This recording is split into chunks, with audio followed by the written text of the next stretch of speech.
Salut, je suis Enzo, Customer Success chez Abi.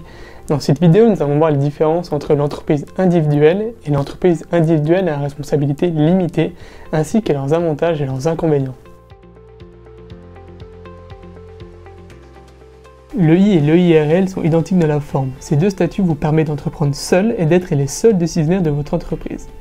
Concernant l'EIRL, ce statut vous permet de faire une distinction entre votre patrimoine personnel et professionnel, c'est-à-dire que vous posséderez deux patrimoines différents. Concernant l'EI, c'est assez différent.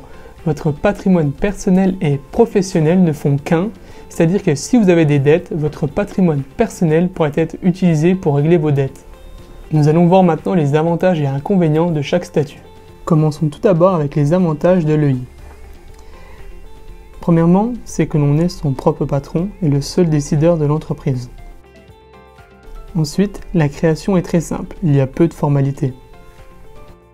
Il n'est pas nécessaire de déposer ses comptes annuels et de posséder un capital social en EI. Et pour finir, vous pouvez opter pour le régime simplifié de la micro-entreprise. Concernant les inconvénients de l'EI, il n'y a pas de distinction entre votre patrimoine personnel et votre patrimoine professionnel. Il n'est pas non plus possible d'être soumis à l'impôt sur les sociétés, mais seulement à l'impôt sur le revenu. Et pour finir, en cas de haut revenu et du dépassement des seuils prévus par la loi, l'entrepreneur est soumis au plus haut barème d'imposition. Passons maintenant à l'EIRL et à ses avantages.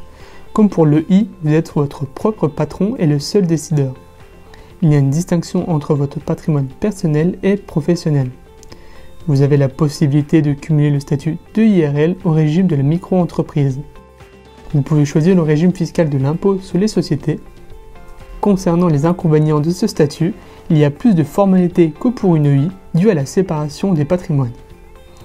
Des frais pour la séparation des biens professionnels et personnels sont à prévoir. Le dépôt des comptes annuels est obligatoire, vous serez tenu de déposer les comptes de votre société chaque année auprès du greffe de tribunal de commerce. Ce dépôt sera accompagné de frais administratifs comme les frais de publicité, des frais liés au compte professionnel ou du coût du dépôt des comptes. Et pour finir, l'ouverture d'un compte bancaire dédié spécialement à votre activité est obligatoire. Du coup, c'est mieux l'EI ou l'EIRL ? En résumé, il n'y a pas de bon ou de mauvais statut, tout dépend de votre situation familiale, de votre profil et de vos objectifs. J'espère que ma vidéo vous a plu, n'hésitez pas à me faire un retour en commentaire et à me faire des suggestions de sujets que je pourrais aborder lors de prochaines vidéos. Je vous dis à bientôt.